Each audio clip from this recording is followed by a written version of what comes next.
Hey, hallo. Welkom in een nieuwe aflevering van de podcast Time to Start Living.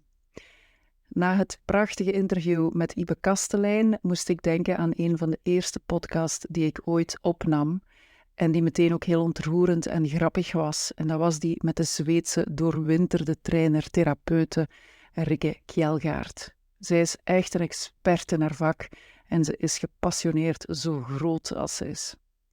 Je gaat horen dat mijn Engels door de zenuwen klinkt als kaas met gaatjes, met veel gaatjes, maar ik deel hem evengoed heel graag met u, want ik vind hem nog steeds heel erg de moeite waard. En om u alvast nieuwsgierig te maken over wat er gaat komen, deel ik alvast een van de quotes die aan bod kwamen tijdens de podcast. Many of us carry this pattern into adulthood that we need to fix and take responsibility for other people's feelings. Herkenbaar voor velen, lijkt mij. Heel veel luisterplezier.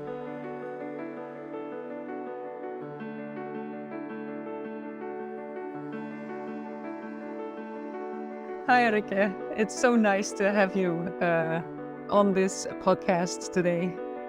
Yeah, thank you for allowing me here, and inviting me. It's an honor to be here with you. You're a rock star, and you're very inspirational to me. So yeah. Oh, I'm just happy to be here. That's nice to hear. Wonder if I say your surname right. Rikke Kjelgaard? Oh, that's so close, so close. It's impossible because it's Danish. Yeah. Yeah. You are a licensed psychologist, expert, and peer review trainer in acceptance and commitment therapy. You are an awarded fellow of the Association for Contextual Behavioral Science. You're an author, a public speaker, and a life coach. And when I look at your website, you describe yourself as a chief rock and roller in your own business, a butt kicker, and a badass woman. And for me, that is quite a perfect way to describe you. Did I leave anything out? That is, well, yeah, it's like, I'm my mom and but that is kind of the professional, that is a fair description of my professional, part of life. Yes. Thank you. When I researched a bit on you, I found also some YouTube videos that you do. Can you tell us more about that? Because they seem really interesting for people to listen. Yeah, so I do this like in those languages that I speak Danish and Swedish, and this is where I live in Scandinavia. And so I sometimes do a lot of, free trainings and kind of formal, in Danish and Swedish. And then I thought, like, why don't we do something that is more informal and more international? So whenever I get to go to a conference like the ones that you yourself visit, I find that some of the most inspiring conversations, like we have those in the bar, like regardless of drinking or not, but when we sit in the bar and hang out, we have these cool conversations. So I created this, we call it cocktails and courageous conversations. So the premise is this, like I go online together with somebody inspirational, we have a cocktail and we talk about things that we find to be important. And we bring people along so, everybody can join us. So it's literally like going to a bar, hanging out with people you enjoy, and we have a cocktail and we talk about something and record it and we put it online. So that is the premise. So yes, I am, and it's kind of so people know me now as a person who drinks. She's the one who drinks alcohol at work. And so, just be mindful that I do other things, but those particular webinars have been very popular. Yes. Yeah, I think we needed to mention them because they really seem like very interesting for people to listen to. Yeah, thank you. So yes, that's on YouTube. Okay, so before we start, I must mention something that is too funny not to mention. I saw on your website that you once did a 75-minute talk with your dress stuck at your back and your ass showing the entire time. Yes. So I I know that you in your description are like, I'm awarded fellow of the ACBS Association for Contextual Behavioral Sciences. It sounds so serious, and it is serious. And one of the things that I've noticed is like I always feel like I don't. It's kind of sad because there's like this like I don't belong because I'm not very articulate. I'm very clumsy. I mess up things, and this is an example of that. And so I went to a huge event where I was speaking, and I was really dressed up like leather skirt, fishnet stockings, high heels. And I went to the bathroom and just before I got on stage, and then I looked in the mirror, and it was like, oh, look, it's fine. And I went on stage. 75 minutes, and the dress was stuck like behind. And I don't know, like if you can imagine in like fishnet stockings, you look like a Christmas ham. So, and nobody told, like people were afraid to tell me. And so, yes, 75 minutes, my ass was showing the entire time. And the cool thing is that I survived. Yes, you did. And one of the themes that I was talking about was perfectionism and how we sometimes screw up. And I think some people thought it was part of the gig. It was not. It was not. It's actually really, we're laughing about it, but actually the thing that I think is very familiar is that you're doing something that could be perceived as being shameful, and people are afraid to tell you. Yes. And it's so we turn away from feelings of other people so easily, that even in that situation, I mean, it can be as small as you have something on your lip. Maybe you want to. Exactly. Yeah, it's so easily that we turn away from how people feel, and maybe even how we turn away from how we feel ourselves. Exactly. Yeah. Exactly. And so it's a apart from it being a funny story, I think what you're saying is just absolutely nails it. It was so it was not uncomfortable for me at that time because I didn't know it was the uncomfortable bit, came afterwards. Yeah. And people were so obviously so uncomfortable because they were so afraid to hurt my feelings, right? And they were afraid of the reaction I would have once I figured out. Yeah.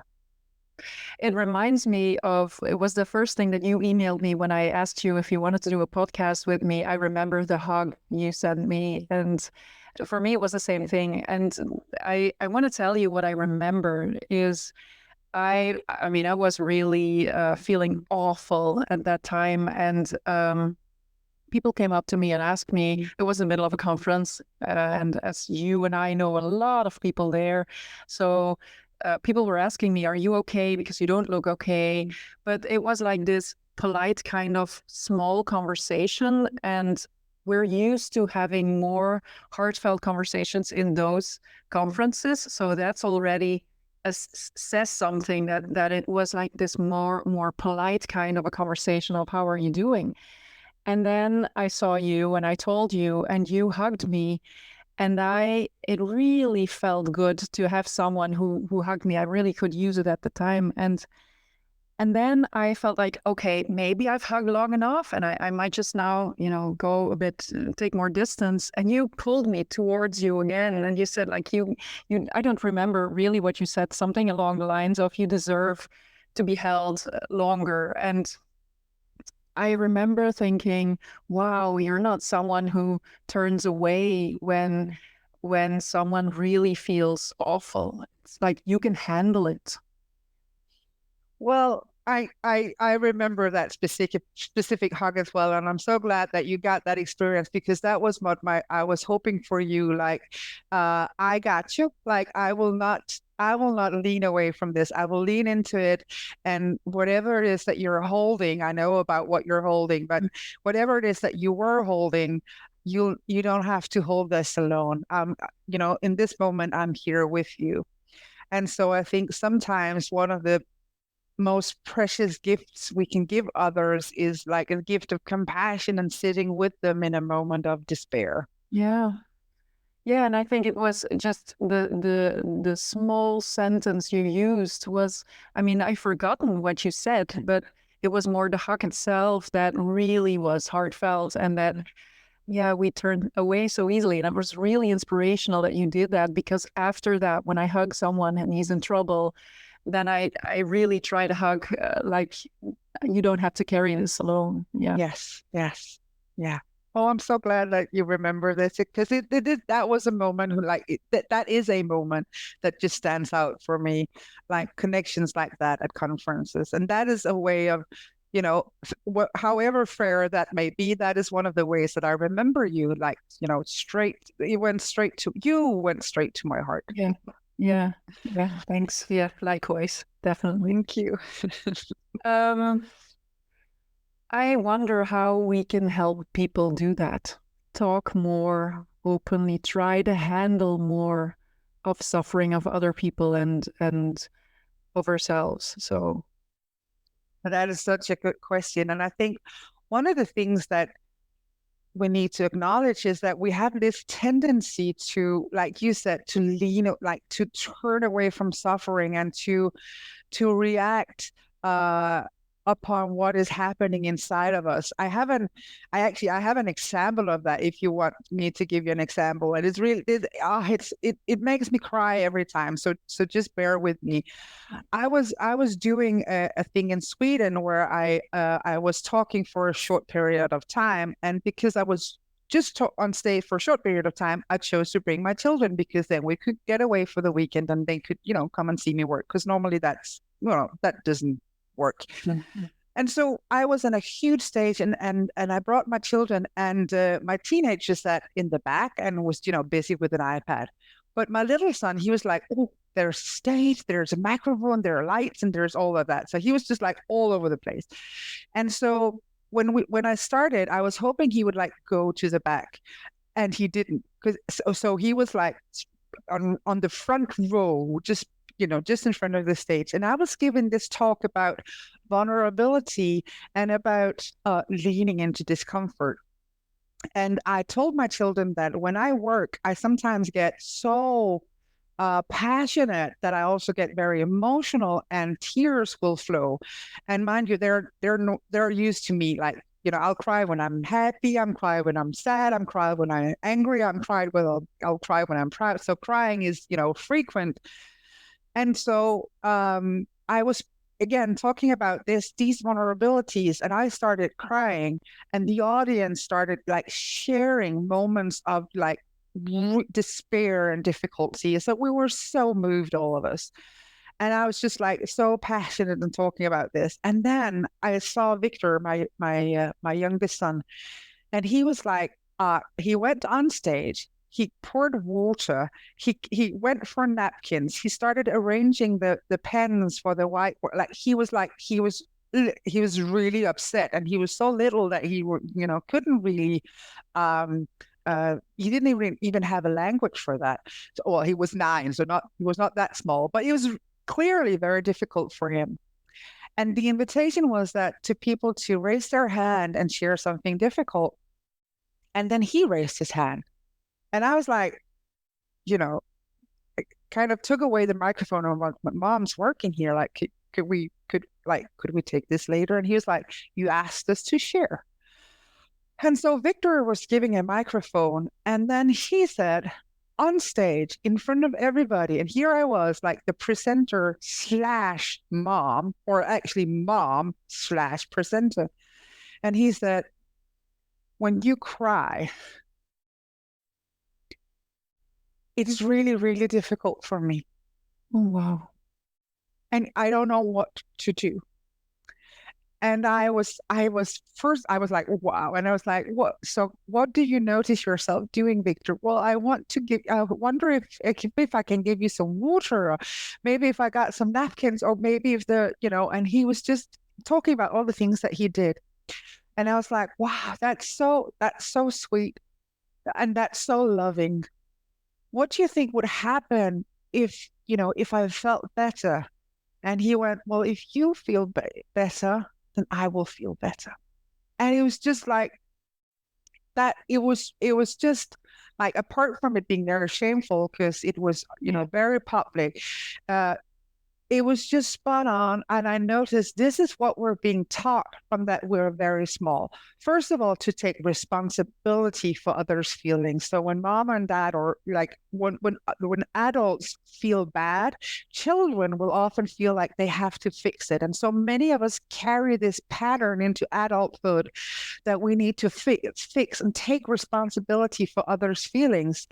And it's we have this within us, like we are taught from, we're not even taught.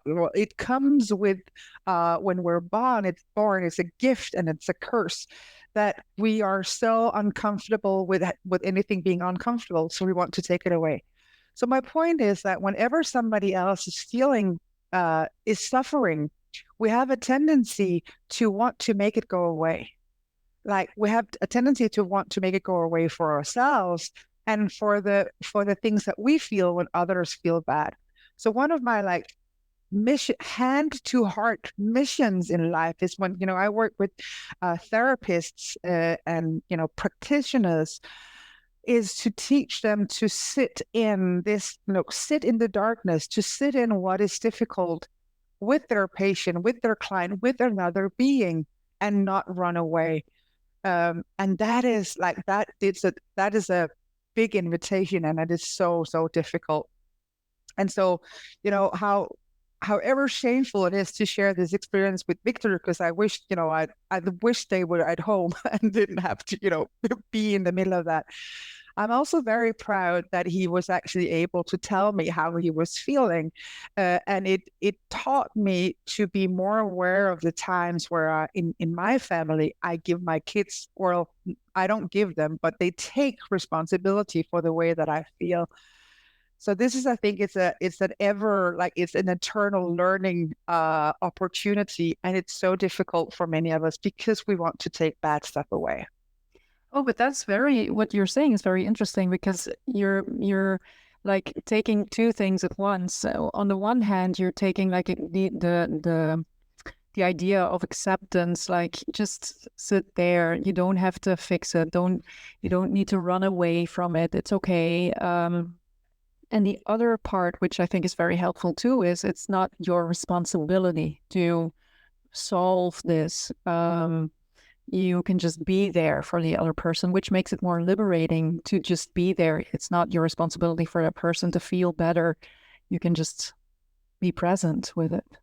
Exactly. The only responsibility you have is to be human. And, sometimes I would add, choose kindness, choose compassion, but there's no way you can be responsible for others' feelings or actions. The only thing you can choose is how you respond yourself.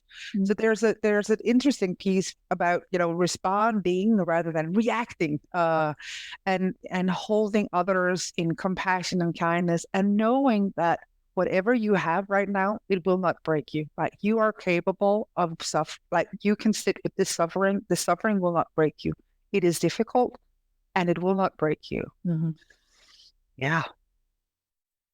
What an interesting conversation we're having. Yeah. I know.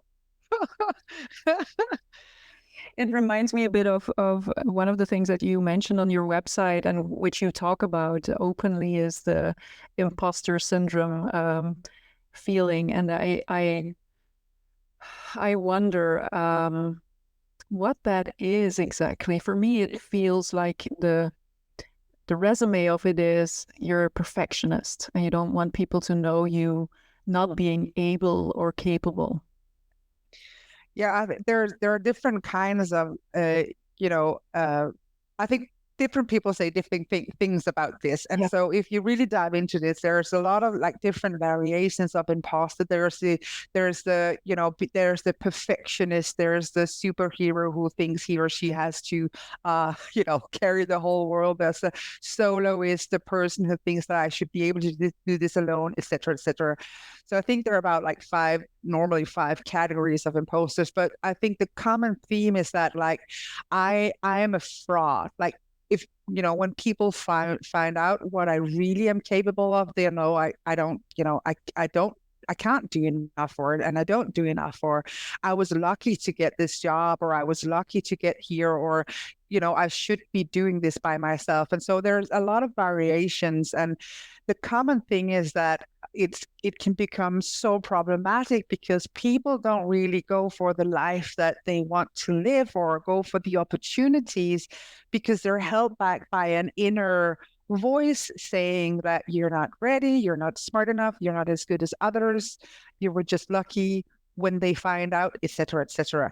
So that is something I'm so passionate about, and that's where the word brave and badass. I think there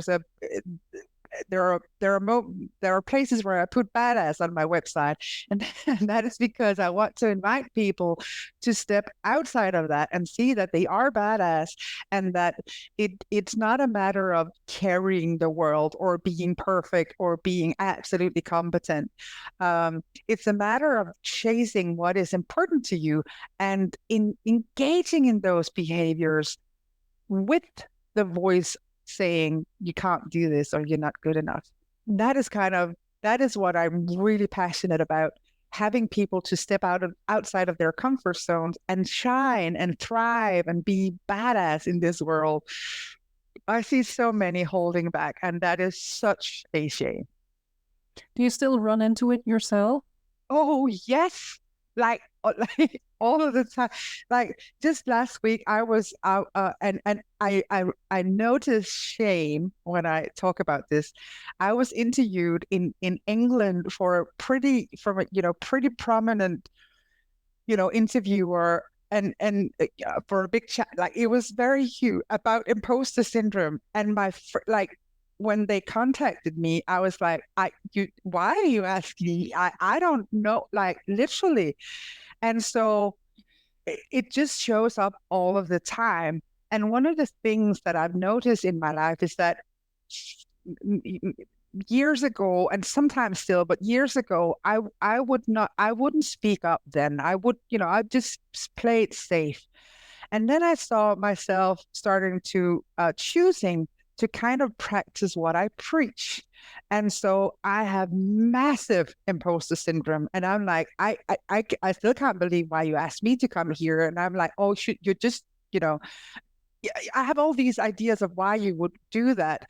And because maybe everybody else said no, and I was the only one who was available, and all of that. So it still shows up.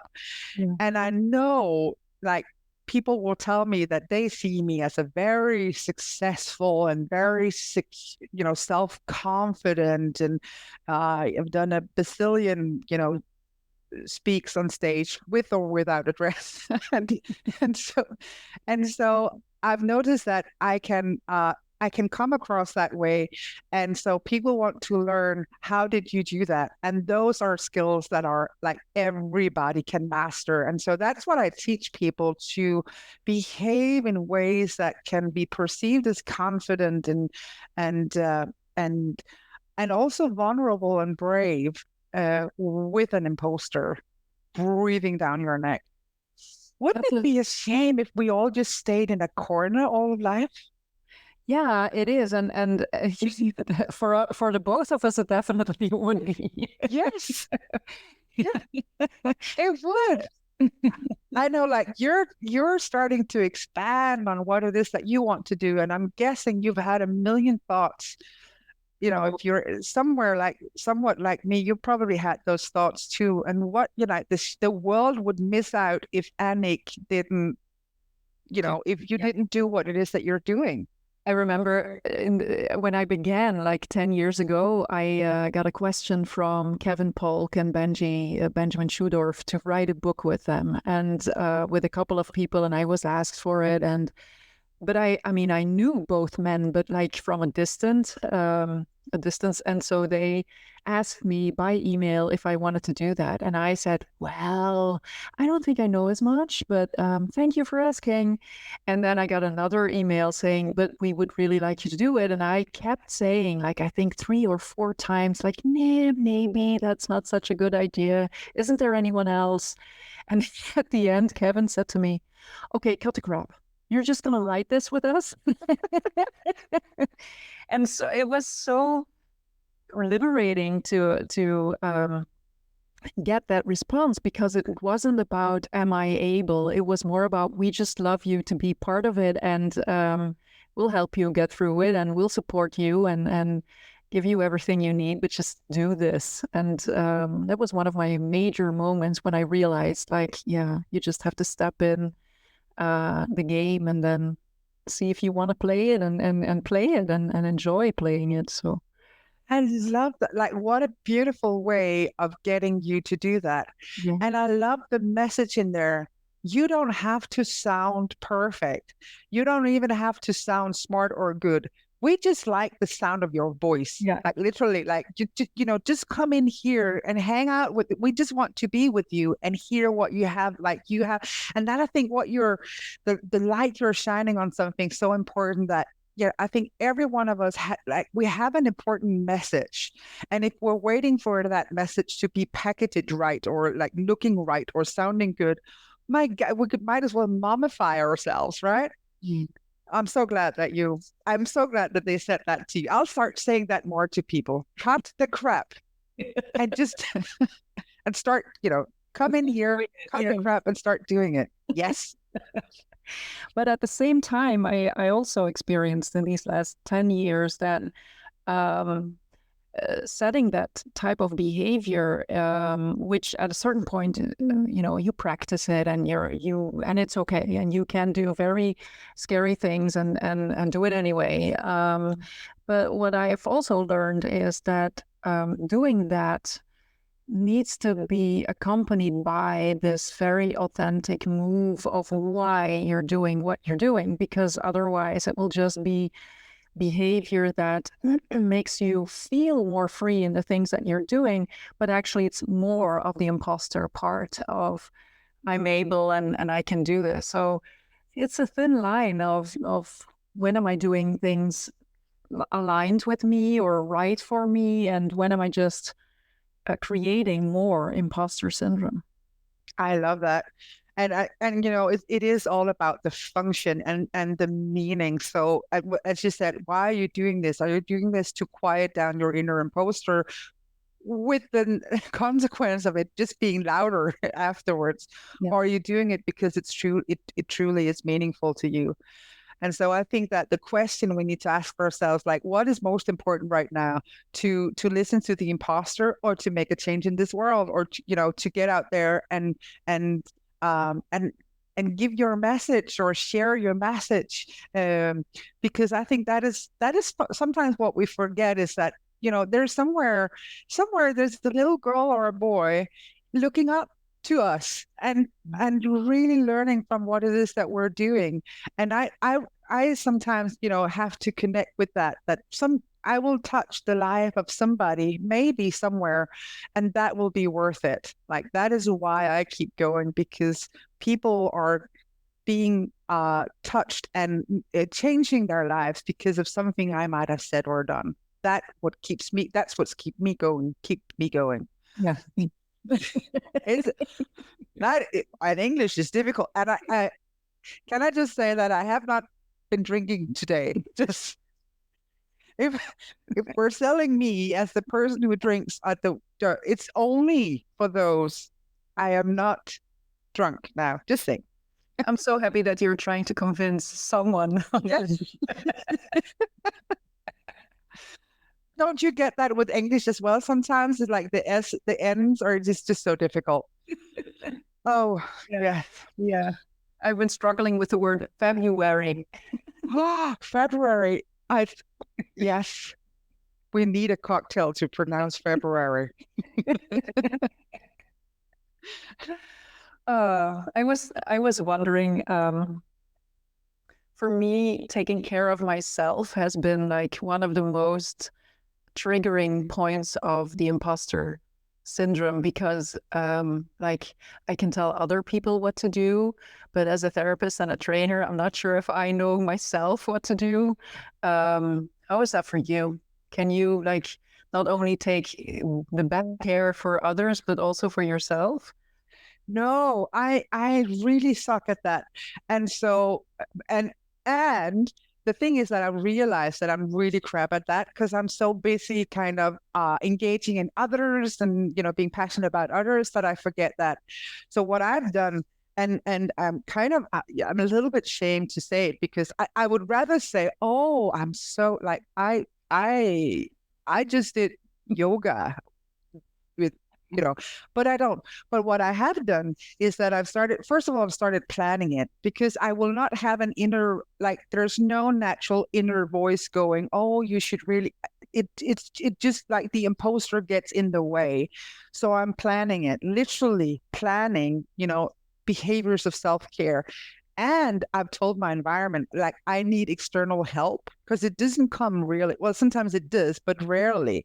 Yeah. And so, like, I have set myself up in an environment where the people around me will help me. Like, so that is, I'm not sure that's the way to go about it, but it is, well, there are two ways, like planning and asking for help.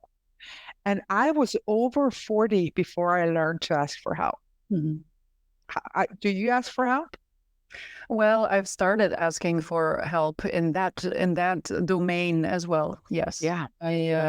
I have a personal assistant, and when I stay too long at my job, she sends me a text like, "Really? Do you really need to, or can you go home?" And I think that the main thing that helps me become more self-engaged is to stop using a hard voice to tell me that I'm not really doing things well if I don't also take care of myself on a very high level. That at first, acknowledging, like, it's not, apparently it's I work is my first automatic response. Engaging in others, engaging in things that I'm passionate about, and then I come at the last place. And so I'm becoming more kind, as you say, and becoming more kind helps me do more of that. It's like I'm in the situation where I'm becoming more how do you say that? I have more automatic behavior in that direction than I ever used to have. Yeah, which is very. I love that you're using kindness. I think that to have compassion for ourselves when we do those behaviors and to have compassion when we don't, like, and to have compassion for that struggle. And so, and I also think that you're like, I know a little bit about your business and I know about you. And I'm guessing that one of the, like, you're so passionate about work. And sometimes we think of it, sometimes we talk about other people being engaged in work as like an avoidance, like, you are. I think for some people, it's not. Like, for me, like, it's not that I don't want to do other things. It's just like this, I love what I'm doing. And it's the same for you. Yeah. It's so easy to just do it 24/7 because it's so rewarding. Yeah, it is. And at the same time, I think kindness also invites me to be honest about it, because to really look at, yeah, I'm not doing that well. If you would have asked me like 10 years ago, I would have said, I'm not doing it as much, but I am having fun. But it's two different things. I am having fun and I'm forgetting myself. It's not one or the other. And so the honesty of, I'm not good at it and I'm learning how to do more of it. You and I were both creative, and that helped me, for example, to be more self-engaged, to do things that were just for me, for no one else. Was very important. What do you do that is creative? Well, I saw your alcohol ink. I don't know how to call them, paintings or art, and I love them. I absolutely love them. I do hand lettering, and I would like to combine it with alcohol ink in the future. Yeah. Oh, I love that. Hand lettering. Yes. So I think that, like, I think that you totally nailed it again. That the thing about doing something that gets us also a little bit, a little bit out of our heads and more into, for me, just doing that. And I noticed whenever people would say, "Oh, can you do something that I can buy?" and I can, but then I will start feeling like I have to perform. So if you ever, I'm guessing you've seen me on Instagram with the ink. I think I only show like half pieces because it's the process, it's the playing with it that gets me going. The minute people start like wanted to buy from me, they can do that, but then it becomes a little bit more business, right? Yeah. So I really love to play and to decide. This does not have to be sold or even shown or to anybody. I'm literally just playing with paint. Yeah. Or alcohol ink. Yeah. Yeah, exactly. Yeah. I needed to get a mask for that. I didn't know that. I was playing with alcohol ink and I was looking around and go, why is the room so strange? And I kind of fainted. And people, my partner was like, the room is so strange because you're sitting in the fumes of alcohol. You need a mask. And I was like, I don't need a mask. Like, I'm not the kind of person who needs just notice it goes on into all areas. Now I'm wearing a mask and hence not fainting when I'm playing around. So yeah, none of us are Superwoman or Superman, and we shouldn't have to be. Yeah. That's interesting that you say that, because while I was preparing for our conversation, I was thinking men and women probably suffer differently. Yes. Yeah. I think they do. I'm not entirely sure how, but I think there are many, many differences in the way we suffer and the way we approach suffering. And, we're also like, there's evolutionary differences. But and I don't know enough about it, but surely there's a big difference in how men and women take on the world. There's we've seen differences in how, in the workplace, men are much more, have a much bigger tendency to tell about their accomplishments, whereas women, they don't want to do that because they don't want to be perceived as bragging and etc. It's just that's an interesting trait, difference in gender, because I think women need to. I'm not sure I like the word brag because it has this function of, but I invite women to share their accomplishments more, and I'm loving that men seems to have nailed that better than women. Yeah, or they need it to, they need to talk about what they accomplished because it helps them in a way as well. It could be both. Sure, absolutely. Yeah. It was. I was thinking that while we struggle, and it doesn't sound funny for you, but if I say this to listeners, this might sound funny. If we will become good at struggling, then we probably will be better at living. Yeah. And I was thinking, because you help helpers, this is a nice way to put it. You train psychologists and other social workers, etc.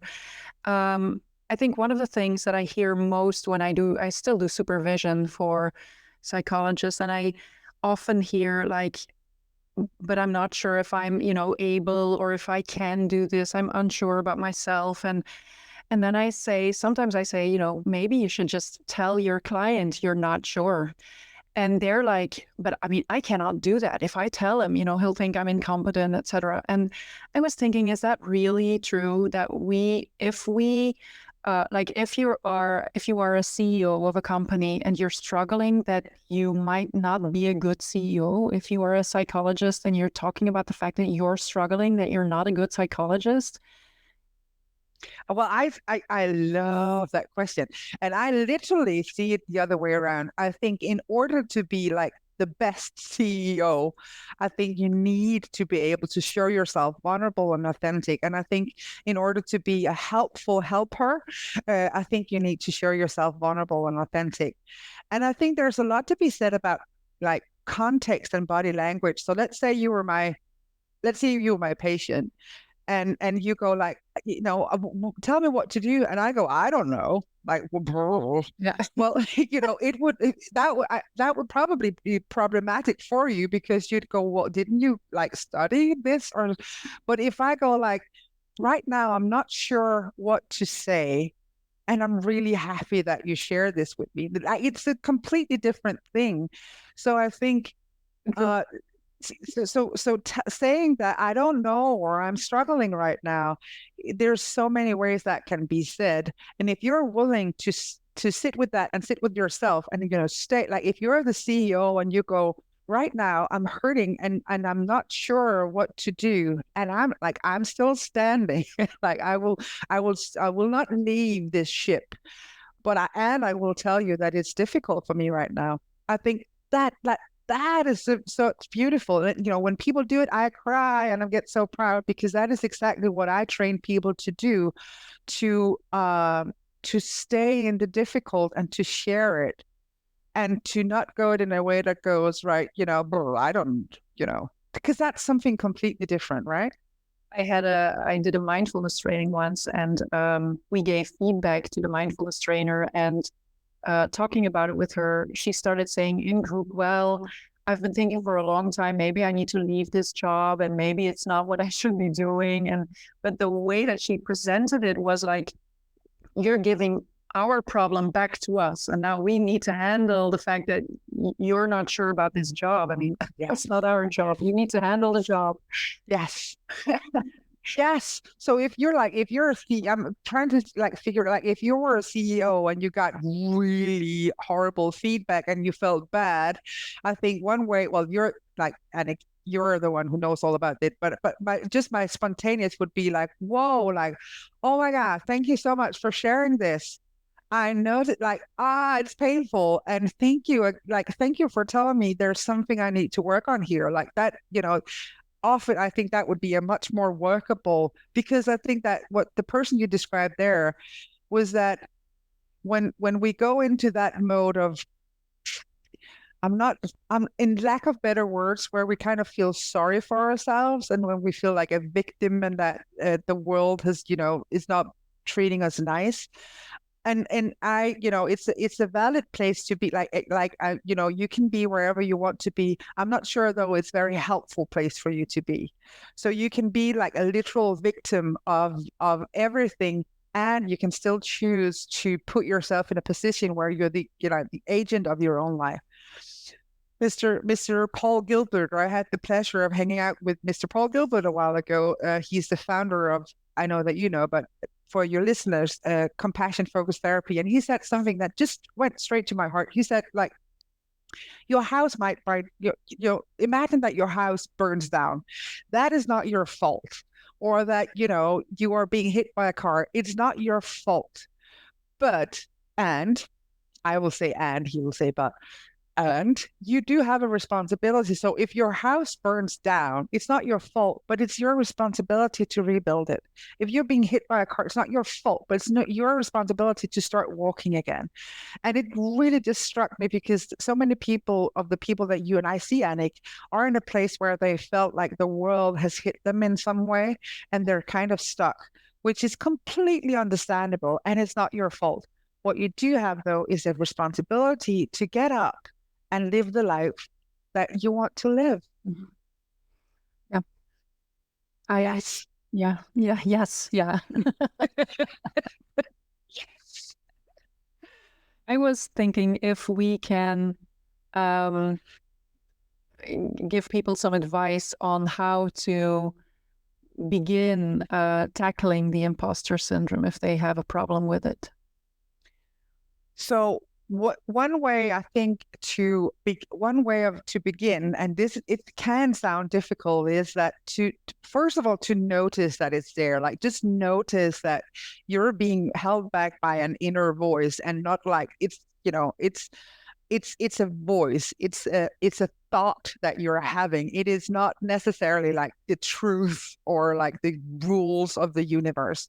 So noticing that there's an inner voice, and it's probably trying to take care of you, right? It's trying to help you not go on stage with your ass hanging out, or not failing, or something like that.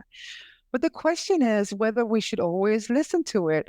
I saw, and I will answer like the specific what do I do, but I just wanted to tell you, I saw this picture, and I think it was from Canada. It's a picture of a car in a lake. It's my favorite. It's horrible, and it's my favorite picture. I use it all the time. And the headline is, woman follows GPS into lake. All right. So woman gets into car. This is gender neutral. A person gets into a car, taps in, some kind of direction. And surely there must have been some signs saying like the road is stopping now, like you are approaching it, but the GPS set straight ahead. And I just love this as an example that when you set your GPS to something, it can be very, workable to follow it. But sometimes we want to notice the surrounding and go, okay, the GPS says straight ahead, there's a lake. I'm going to have to make, some adjustments. Mm-hmm. And so the same thing goes with our inner imposter, as if it's a GPS. Sometimes you want to listen to it, and sometimes you really, really don't. But there's no way of turning it off. It's like it's there. So the first step would be, I think, to notice that it's there, and then to start choosing, when will I listen to it and when will I not? And then the second thing was exactly what you actually said earlier. Like, why is this important to you? Like, why, like the thing that you're not doing because your imposter is holding you back, why is that important to you? And then to connect with the why rather than the why not. Mm-hmm. Yeah, there is more wisdom in the why than there is in the why not. Exactly. Yes. And then, imagine, so I'm not saying it, all of us has a job on stage, but if it was, like, if you go onto the stage to give voice to something that is important, you have to bring your imposter with you. Because if you're waiting until the imposter is quiet, you might never, do it. So speak up now. Set that boundary now. Go ask for that job now. Go ask that boy or girl out. Start your own company. Start your podcast, or whatever it is that is important to you, with your inner GPS telling you to maybe do something else. And maybe evaluate it afterwards, I was thinking as well. Yes. Yeah. Oh, yes. Surely, like if I go back to this podcast, I will notice all of the times that I was swearing. I will notice that I didn't put on makeup. I will notice that I pronounced things wrong. I will notice that I tried to convince you that I'm not drunk. And the fact that, when you're trying to convince somebody you're drunk, you're not drunk, you sound like all of that. I would go back to that. And, and so noticing also what happens after a certain behavior, the way we approach ourselves. And as you said before, like to choose kindness, to have compassion for ourselves, that we can't, there's no way we can be perfect all the time. Like there's no way that can happen.